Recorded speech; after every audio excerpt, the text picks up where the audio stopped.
مات مات نظر ته مې د خپل حسن غرور نکاح کړه.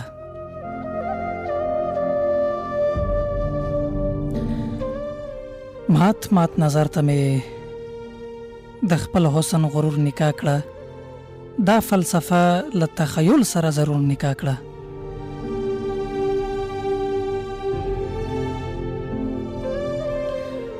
په مسکه خوله د تقدیر کرښې ته حیران پاتې شوم.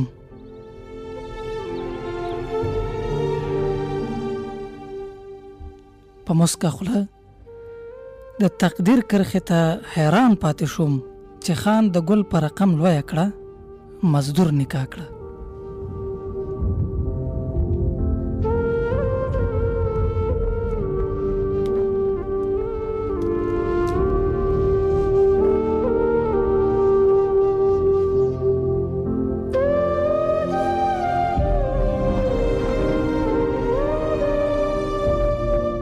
په مسکه خوله د تقدیر کرښې ته حیران پاتې شوم چې خان د ګل په رقم لویه کړه، مزدور نکاح کړه. د ژوند سرور کې یې د عشق انتها سرخیږي.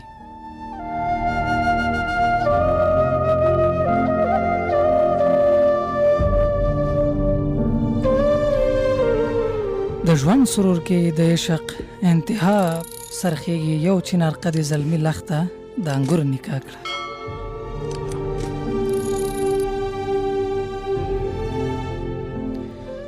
آخر مې هم په خپله وینه کې کړه ګډه مینه. آخر مې هم په خپله وینه کې کړه ګډه مینه. ما کاغه ونه کړه زوی ته مې ترې لور نکاح کړه.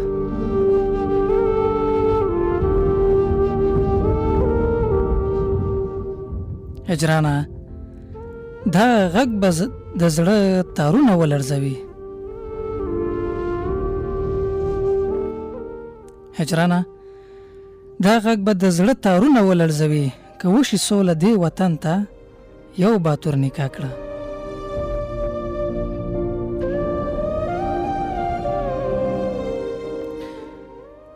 ادبیات په لومړي سر کې په دوو لویو برخو ویشل کېږي چې تخلیقي ادبیات او تحقیقي ادبیات بولي. تخلیقي ادبیات د شاعر او لیکوال ایجاد او یا تخلیق دی چې په دې څانګه کې شعر، لنډه کیسه، ډرامه، طنز، ادبي ټوټه، ناول، تکل او نور راځي چې دې برخې ته بدیعي ادبیات او یا هنري ادبیات هم وایي. تحقیقي ادبیات چې ادبپوهنه او ادبي څېړنه هم ورته ویل کېږي پر تخلیقي ادبیاتو باندې څېړنه کوي او د دوی د ماهیت، منشا، ودې او سرنګوالي په باره کې بحث کوي. د ریالیست لیکوال او پنځګر استاد الفت وینا ده چې کوم ملت شاعر نه لري، زړه نه لري، سترګې نه لري او عاطف نه لري او د ذوق او تمنا له خونده محروم دي.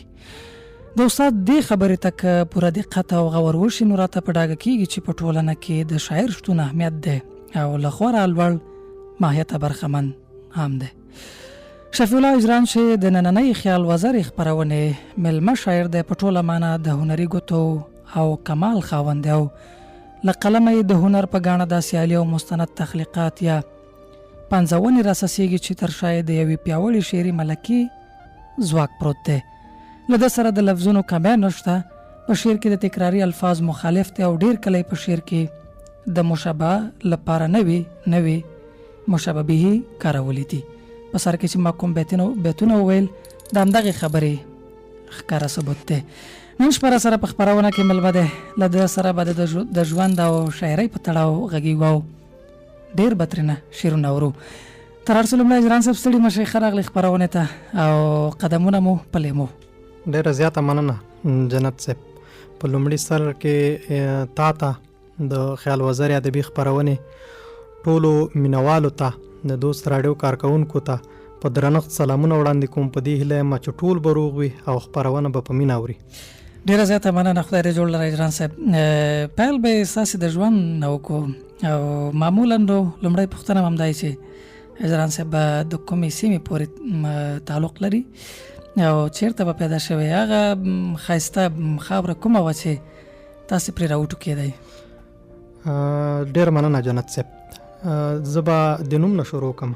نوم مې شفیع الله ده او تخلص هجران د ننګرهار ولایت د سره رود ولسوالۍ اوسېدونکی یم او بس دغه ژوند او روان کړی مو دا تر 10 ټولګي پورې مې زده کړې او نور بیا د ژوند حالات نو دغسې څه وي اوس یې رانه پاتې سو، په هغې کوو بیا به وغږېږو.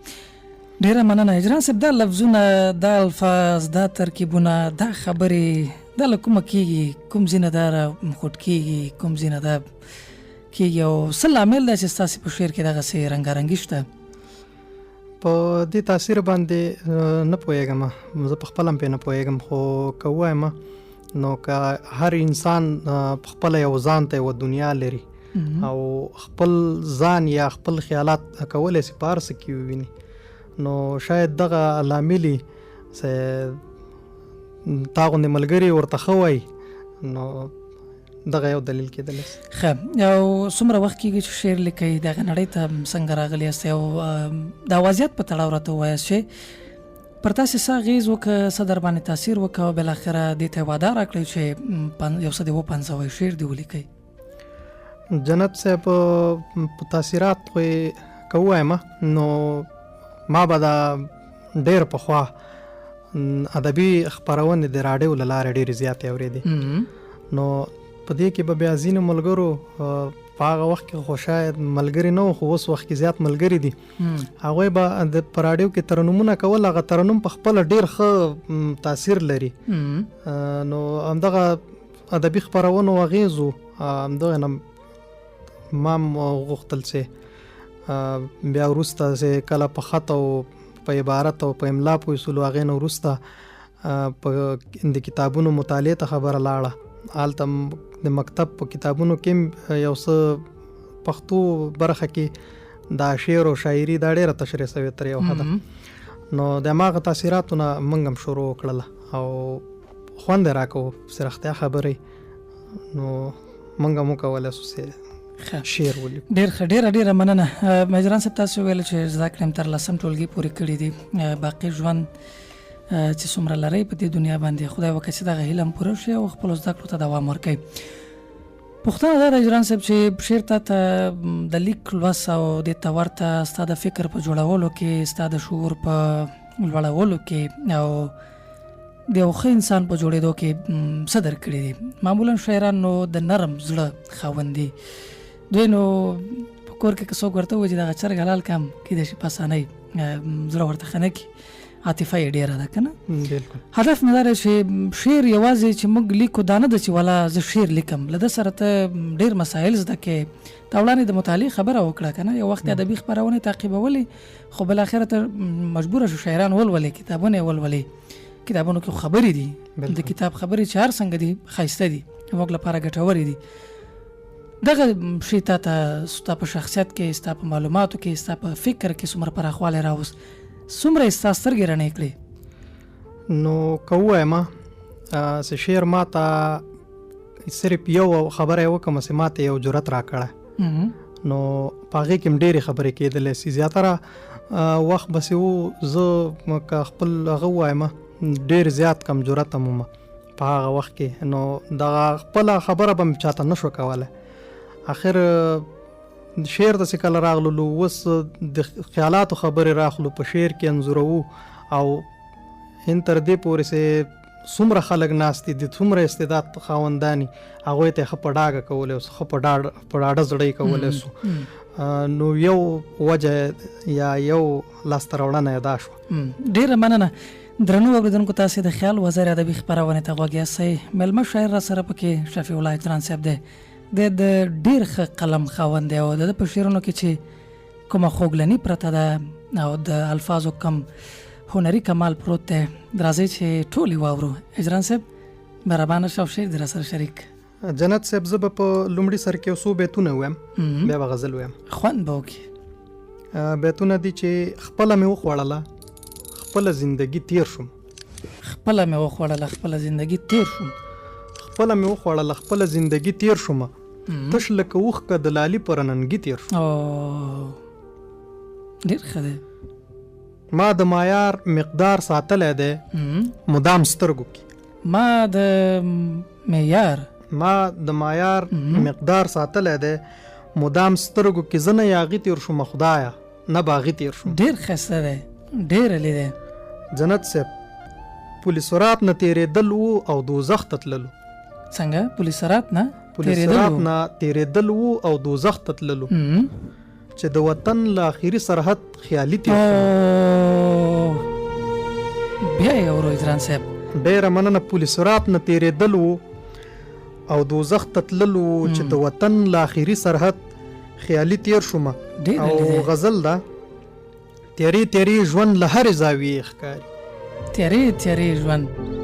تیری ژوند له هرې زاویې ښکاري چې په مخ اوښکې ډیوې ښکاري ډېر ښایسته دی داسې مې خوري توا په ژوند دې څه خوړلې نه وي داسې مې خوري توا په ژوند دې څه خوړلې نه دي داسې مې خوري توا په ژوند دې څه خوړلې نه وي غم ته بیخي زما وجود د مور شیدې بته وغږ شي ډېر علی دی ډېر ښایسته دی بیا یې اورو مننه داسې مې خوري توا په ژوند دې څه خوړلې نه وي غم ته بیخي زما وجود د مور شیدې ښکاري او جنت صاحب په دې چینار کې مرغۍ هسې زمزمې نه کوي په دې چینار کې مرغۍ هسې زمزمې نه کوي په دې چینار کې د موزیک د بخش الیخ کوي واه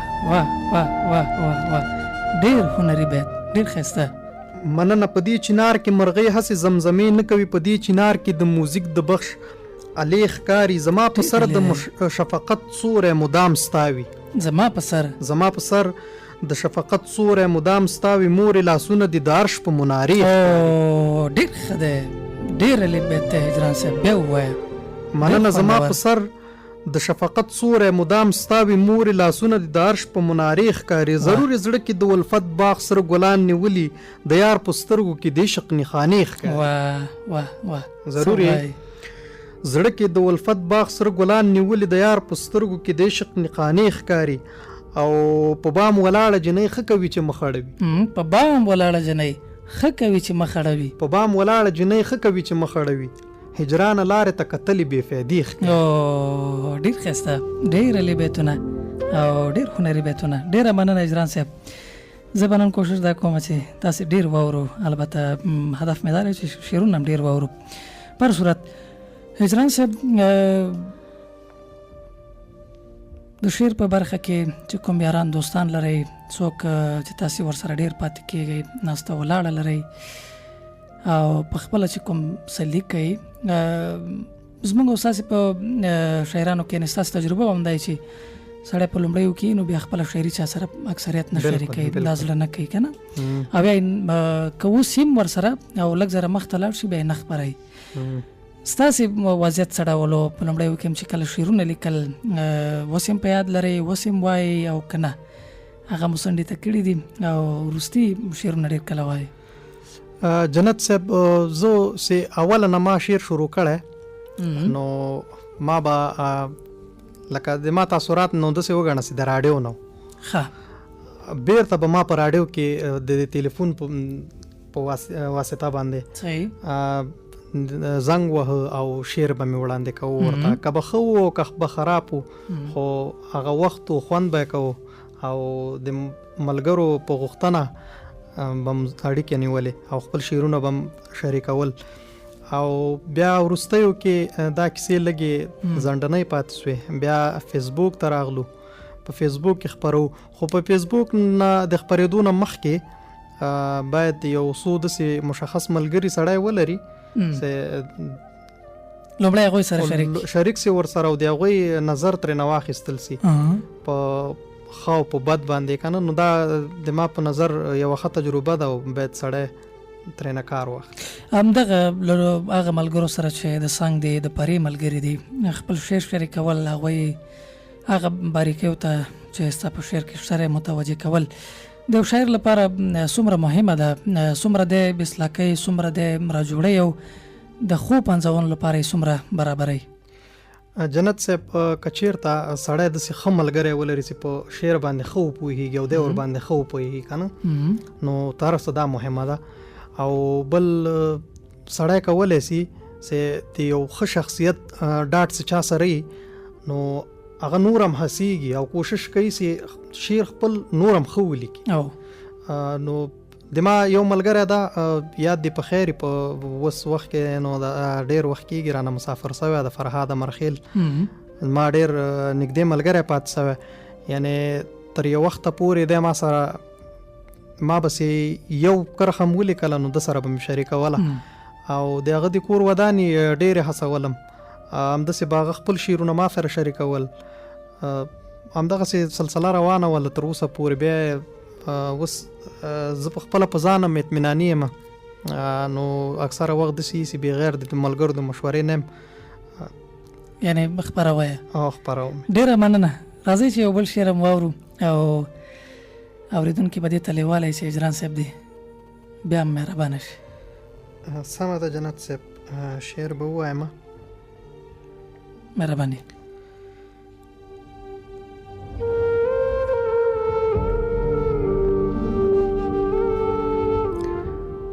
چې هر اهی منتشر په ساس کې وي. څنګه؟ چې هر اهی منتشر په ساس کې وي، موسیقیت به ضرور آواز کې وي. ډېر ښه دی.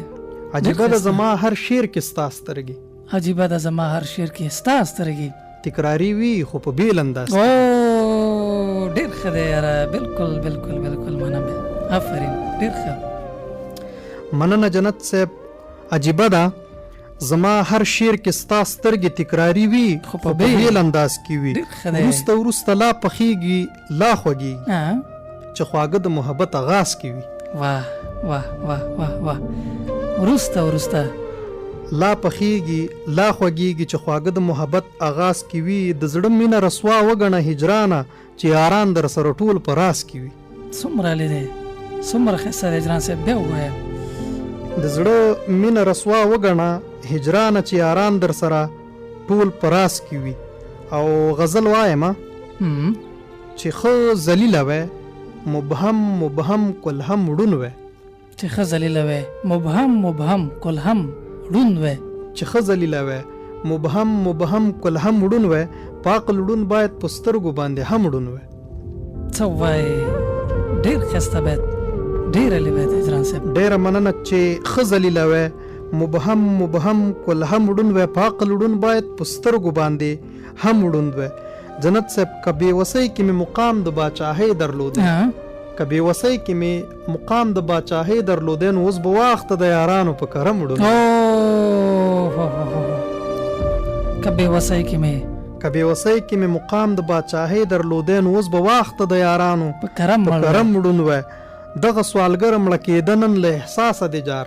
دغه سوالګر مړه کېدل نن له احساسه د جار، که ته د ښار د بې ضمیرو په رقم ړون وی. څه وایې، ډېره لې بیتونه دی اجران صاحب، بیا ووایه. ډېره مننه جنت صاحب.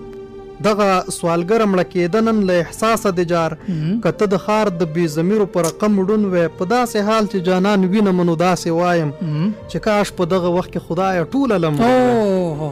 په داسې حال چې جانان وینم نو داسې وایم چې کاش په دغه وخت کې خدایه ټوله لم ړون وی. او چې مو بیخي یو بل لیدلی په دنیا نه وی، یا دې ړنده وی زه هجرانه یا دې غم ړون وی. چې مو بیخي یو بل لیدلی په دنیا نه وی، یا دې ړنده وی زه هجرانه یا دې غم ړون وی. واه واه واه، ډېره زیاته مننه ګران اجران صاحب. ستاسې شعرونه به پرله پسې اورو. ښه، زه خپلو پوښتنو نه تېرېږم، وروسته مسلسل درنه همداسې څو غزلې اورو. ته ځان چمتو که. اوس را سره نو ځوان شاعر او د لفظونو یو ډېر ښه استاکار اجل احمدزی صاحب را سره په خپرونه کې وصل دی. د ته هرکلی م وایو، ستړي مه شي م وایو. د اجران صاحب په تړاو بیا اورو. اجل احمدزی صاحب ستړي مه شئ، ښه راغلی او ډېره مننه چې وخت مو راکړ. ډېره زیاته مننه جناب صاحب، تاسو ته سلام، تاسو د راډیو همکارانو ته، اورېدونکو ته او ناست مېلمه ته ډېر زیات سلامونه او نیکې هیلې وړاندې کوم. ډېر خوښ یم چې تاسو سره په خپرونه کې یم او په داسې یو شخصیت باندې به زموږ غږېږم چې ما ته ډېر ګران دی. خوشاله اوسې احمد ضیا صاحب، ډېره مننه. او کور دې ودان چې زموږ غوښتنه مځکې ته ونه غورځوله. راځئ تاسې اورو هجران صاحب ډېر در سره پاتې شوی دی، ستاسې په همزولو شاعرانو کې دی.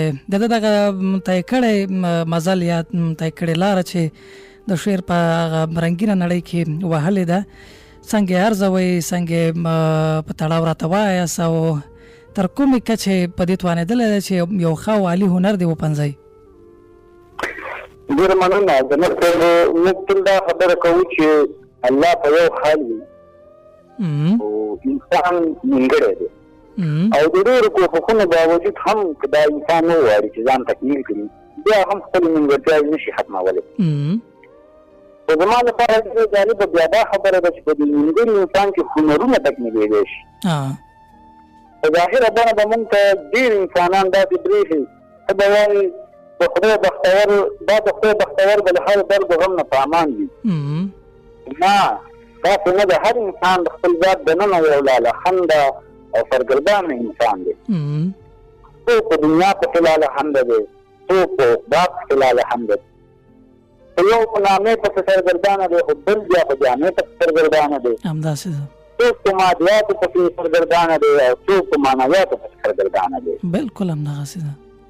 په دې نیمګړو او د نیمګړو انسانانو داسې دنیا کې هر څوک غواړي چې خپل ځان تکمیل کړي، خو د دې سرګردانیو او لالهخندیو په دې درې غوجونو کې یو ځوان شاعر لګیا دی د خپل هنر د تکمیلېدو په هڅه کې دی.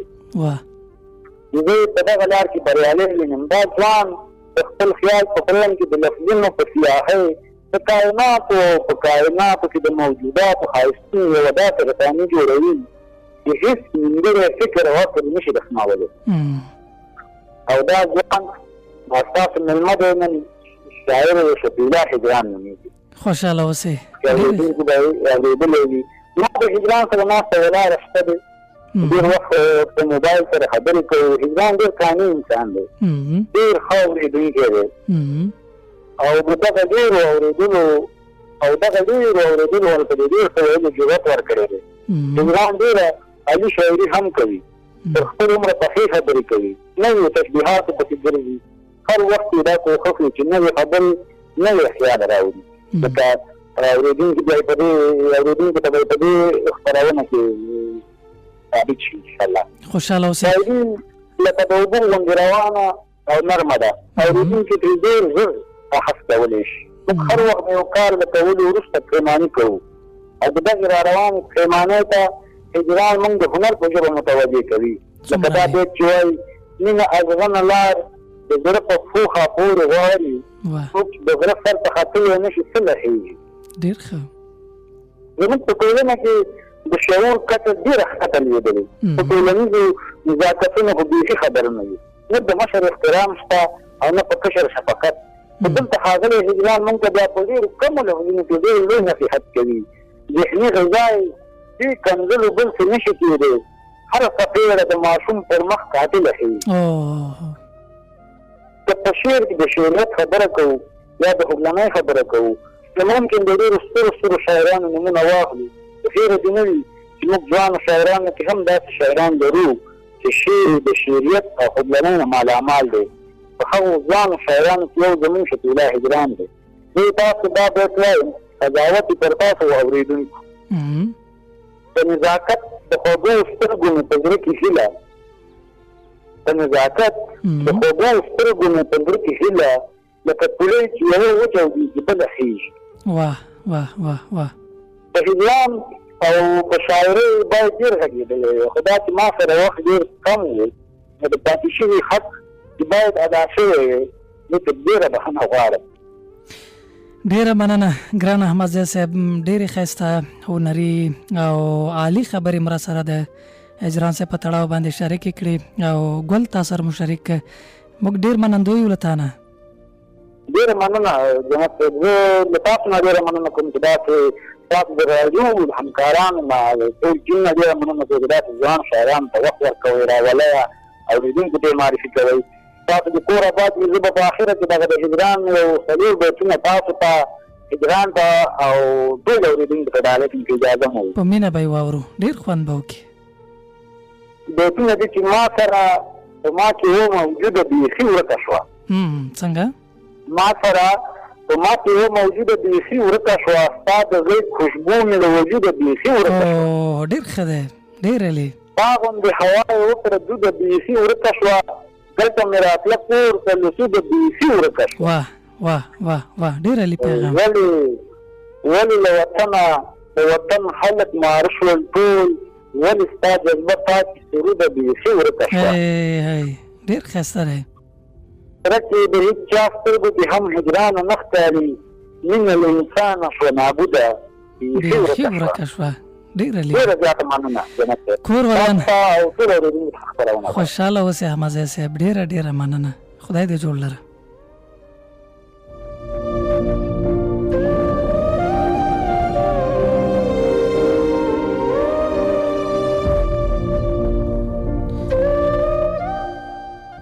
د دوست فیم قدرمنو اوریدونکو، تاسې د خیال وزر یا ادبي خپرونې ته د همګړې غوږ یاستئ چې میلمه شاعر را سره پکې شفیع الله هجران صاحب دی، او همدا غړی تاسې ګران اجل احمد صاحب اورېده چې د هجران صاحب په تړاو را سره وغږېد.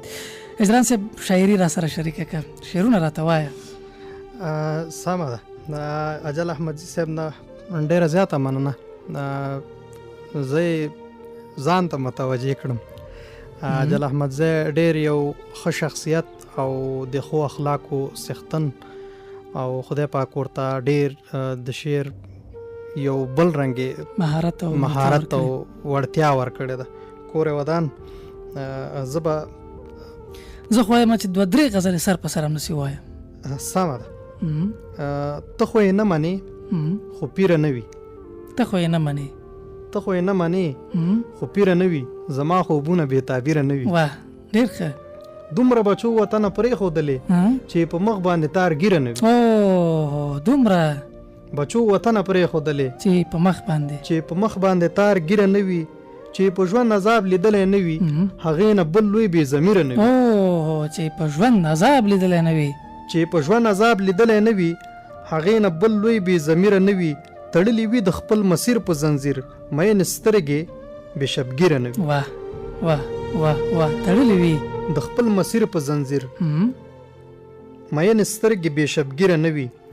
او غزل ته راځمه. لما ملنګ د بنګو تقاضا کوي ساقي.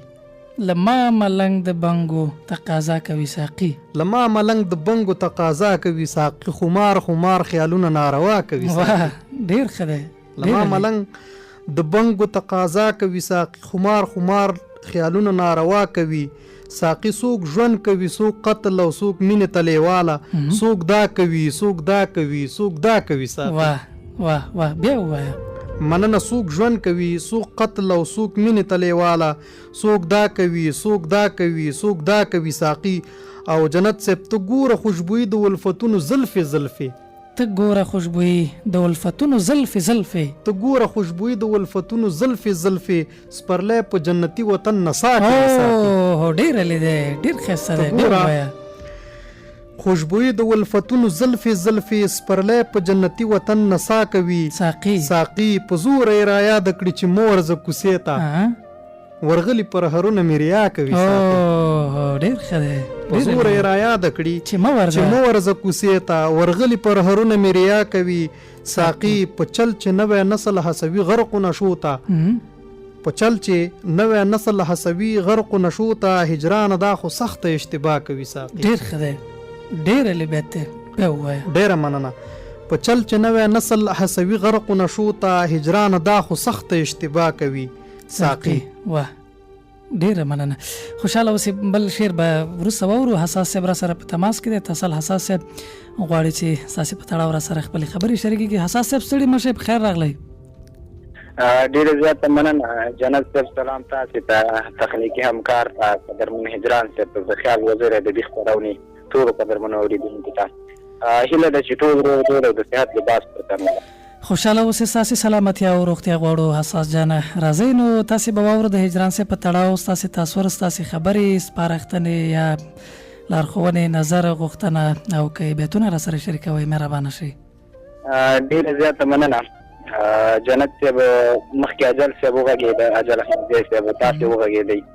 هجرات مخبله وغږ شعرونه مو واورېدل په یقیني ډول په کار هم نه ده چې زه نور وغږېږم ځکه همدغه بسنه کوي د خپرونې وخت په کتو کم هم دی خو په لنډو کرښو کې د هجران صاحب په شاعرۍ دغه خپل نظر شریکوم له تاسو سره ښاغلی شفیع الله هجران په ځوانو شاعرانو کې د کیفیت د ډلې د هغه شاعرانو په سر کې قرار لري شعر یې تر ډېره د شعر د مینهوالو په زړونو راج کوي صحیح دا د ښه شعر په لیکلو برلاس لیکوال دی که د شاعرۍ ته وکتل شي شاعري ځای په ځای له نادرو تشبیحاتو ترکیبونو او رنګارنګ صنعتونو څخه مالامال ده د هجران په شاعرۍ کې غزلونه ډېر په لاس کېږي که څه هم نظمونه یې له غزلونو او غزلونه یې له نظمونو خوندور دي هجران صاحب د ژوند ډېری برخه مراره په ځینې ولایتونو یا مسافرۍ کې تېروي طبعا چې سړی مسافر شي نو مجبور دی چې خپل کار پر مخ یوسي نو دا بیا تر ډېره په بهیرونو کې قرار نه لري خو زموږ ډېری مجلسونه او بهیرونه د هجران صاحب په شاعرۍ ښایستوي په ټوله کې زما نظر د هجران صاحب په شاعرۍ دا دی چې د ښه شعر لیکلو ځانګړی استعداد لري صحیح د دې لپاره چې وخت کم دی جنت صاحب غږېدل به همدومره کفایت وکړي ځکه د هجران صاحب په شاعرۍ که څومره وغږېږي سړی نو کمه ده وروستیو کې څو بیتونه له تاسې سره شریکوم هغه وایي چې داغ داغونه د مور زړه ته نه وړم داغونه د مور زړه ته نه وړم مننه داغونه د مور زړه ته نه وړم نه د کار کالي کالو ته نه وړم اوه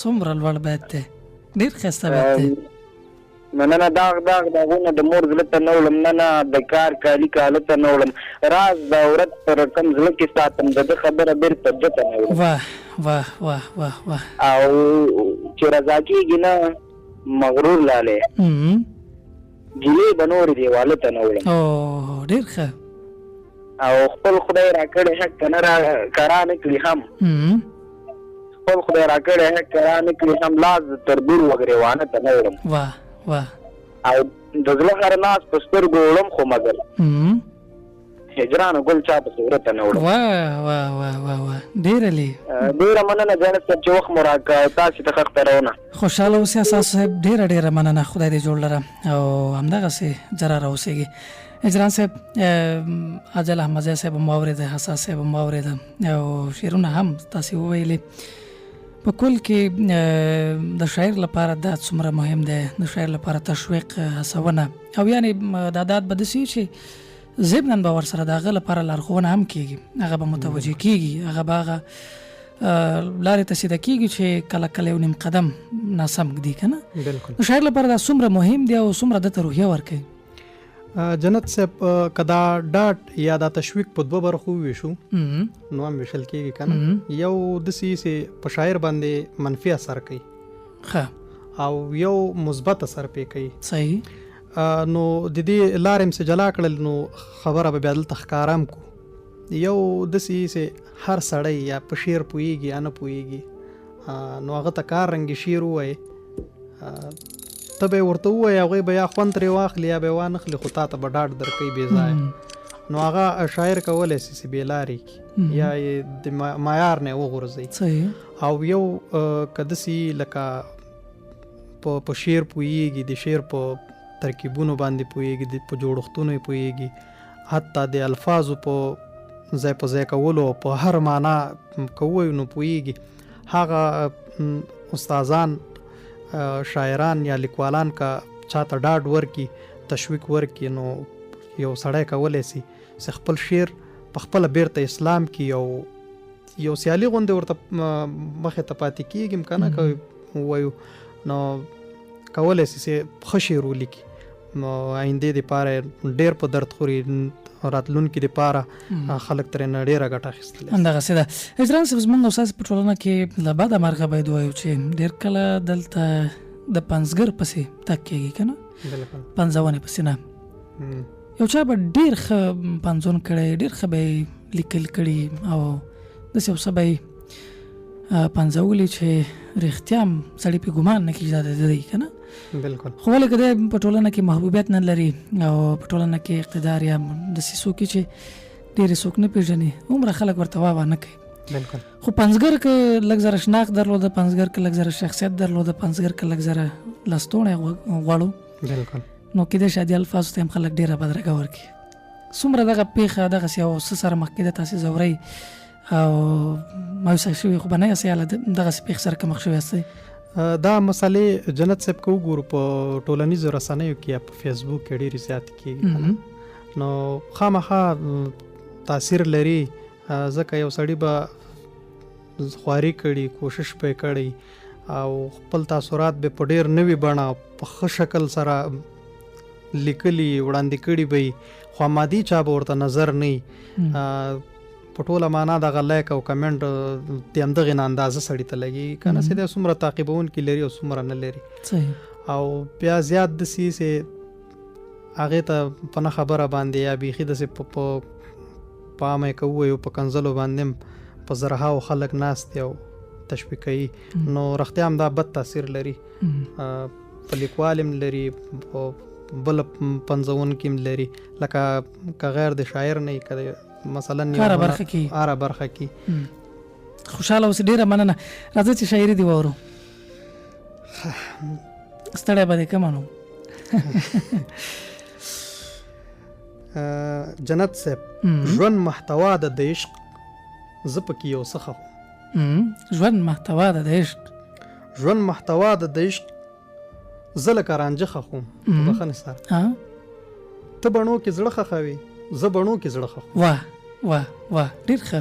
ژوند محتوا ده د عشق، زه لکه رانجه خښوم، ته بڼو کې زړه خښې، زه بڼو کې زړه خښوم. واه، ته زړه کې باڼه خښې، زه بڼو کې زړه خښوم. ښه، ډېر ښه. علم چې د هرې بلا تور جسم داړلی شي، علم چې د هرې بلا تور جسم داړلی شي، خوله د جهالت په مری عقله ولې نه خښوم. او ډېر ښه دی. علم چې د هرې بلا تور جسم داړلی شي، خوله د جهالت په مری عقله ولې نه خښوم. واه.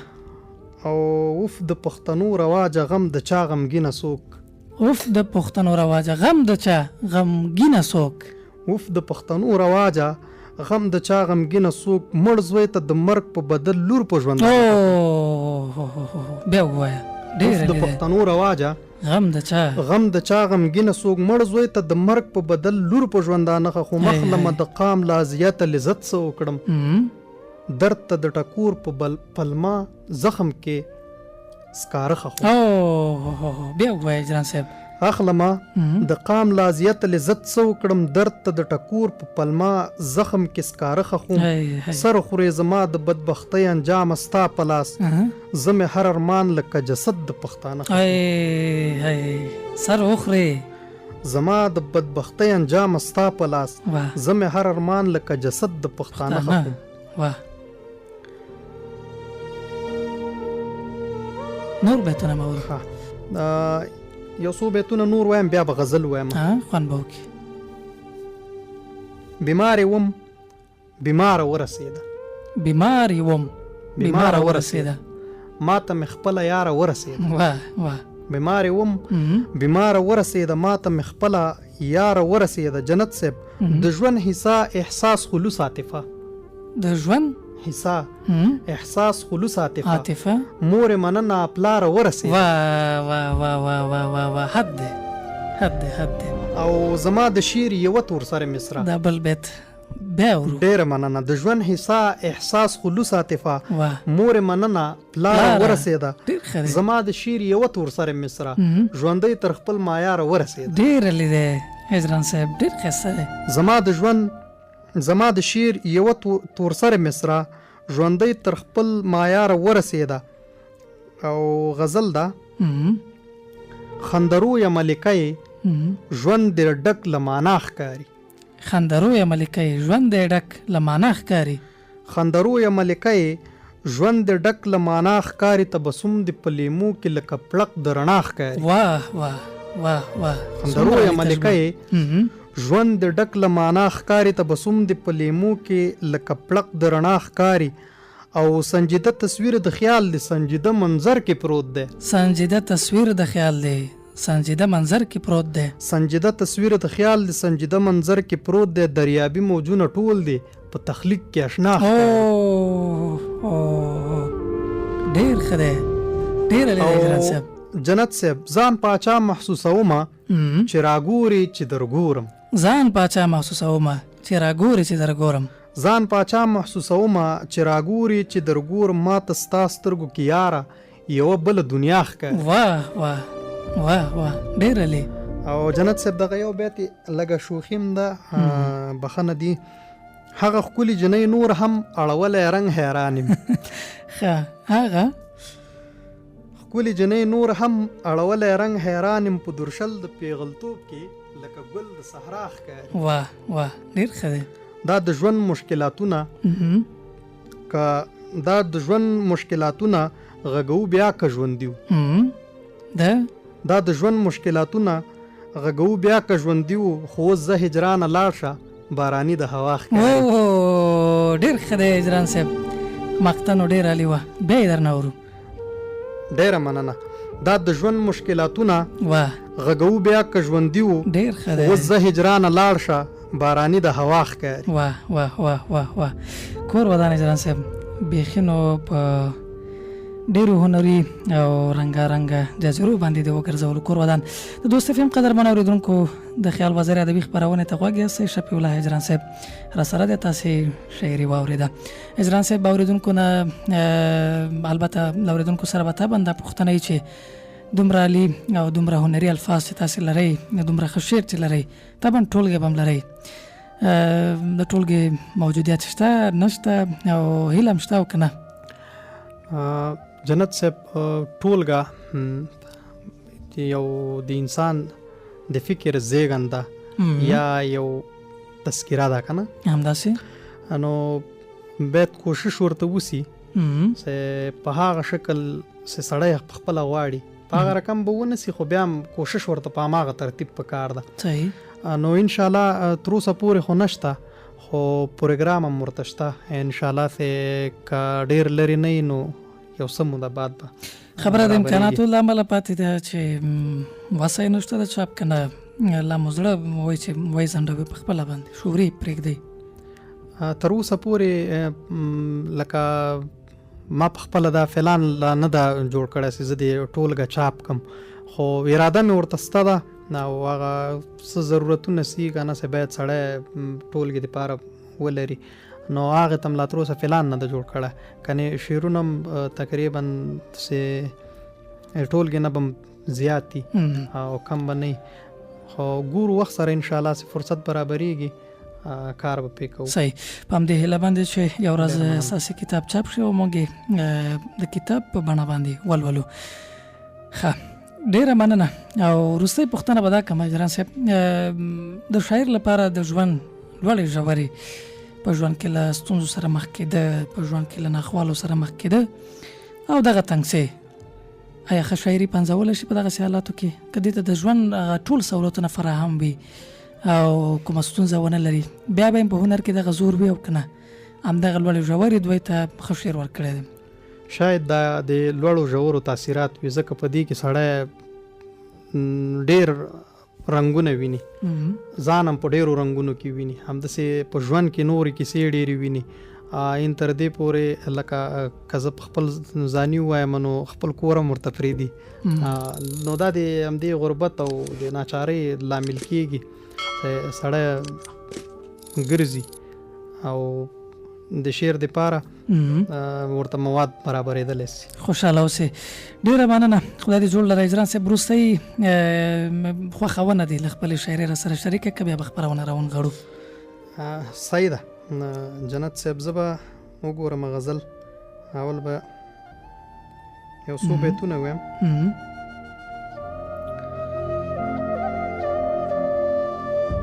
دې د وطن خاورې خو په ژوند سهان په مرګ دې د وطن خاورې خو په ژوند سهان په مرګ غېږه را چاپېره کړله مور غوندې لمه واه واه واه واه ډېر ښه ما سره به څو ناچیزه تورې و د عشق شعر به موسیقي د غوښتلو شور غوندې لمه واه واه ډېر ښه ډېر ښایسته او ژوند باید جوړ شوی وی هجرانه لکه ژوند زړه باید جوړ شوی نه وی کور غوندې لمه ژوند باید جوړ شوی وی هجرانه لکه ژوند زړه باید جوړ شوی نه وی کور غوندې لما. ډېر ښه. او غزل به ووایم چې هر دم عذاب عذاب دی، هر عذاب دم په دم دی، هر دم عذاب عذاب دی، هر عذاب دم په دم دی، وطن د ګناهګار انسان د قبر پر رقم. ما نه پرېږدي چې سر لږ د سکون په غېږ کې کېږدم، ما نه پرېږدي، ما نه پرېږدي چې سر لږ د سکون په غېږ کې کېږدم، یو درد مې په رګونو کې روان قدم قدم. ډېر ښه، ډېر علي بیت، ډېر خوندور. او د یار خواږه یادونه پکې زهر زهر حس شي، د یار خواږه یادونه پکې، د یار خواږه یادونه پکې زهر زهر حس شي، بیلتون رازېږېدلی فکر کوم له جهنم. ډېر ښه، ډېر علي. ډېره مننه. زما د ژوند آهونه په خپل رنګ لیکلی نشي، زما د ژوند آهونه په خپل رنګ لیکلی نشي، وچ شوی مې له چغو نه نور ستونی د قلم. ډېر ښایسته. د شپې د تنهایۍ په اذیت کې لذت څه دی، هجران اضطراب مې د زړه غوښو ته اړم دی. وای وای وای وای، ډېر ښایسته او ډېر هنري بیتونه اجران صاحب، خدای دې د زړه له خوراکه وساته. په هر صورت وروستۍ خبرې دې مر سره شریکې کړه او د پیغام په ډول باندې ټولو هیوادوالو ته، ټولو اورېدونکو ته څه ویل لرې، مهربانه شئ. ډېره زیاته مننه جنت صاحب. زه خو به خاص پیغام ونه لرم، ستاسې شاعري ټوله پیغام ده. ډېره مننه. ځانګړې توګه دا تاسو ملګرو مینه ده چې د موږ الفاظو ته یا کرښو ته د شعر نوم ورکوئ. کور مو ودان په ټوله کې به دا ووایم چې د موږ هیواد او د موږ دا راتلونکی دا باید په خپله جوړ کړلی سي او په خپلو بچیانو باندې که چېرته تعلیم وکړو او سمو لارو ته یې وهڅوو، نو همدغه د موږ آینده ده او همدغه د موږ د ژوند یو بنیاد ده چې موږ یې خپله د ځان لپاره ږدو. نور زه څه ویل نه لرم. له تا ډېره زیاته مننه کوم چې زه دې د خیال وزرې ادبي او هنري خپرونې وړ وبللم او زه دې په خپله خپرونه کې مېلمه کړی وم. ډېره زیاته مننه. خوشحاله اوسې. ډېره زیاته مننه. اجرانات شاعر شفیع الله اجران ته ځانګړې شوې وه، تر همدې ځایه وه. ما اجمل جنت او په تخنیک کې نظیف الله صالح ته دعاوې کوئ. ښاد او بریالي اوسئ.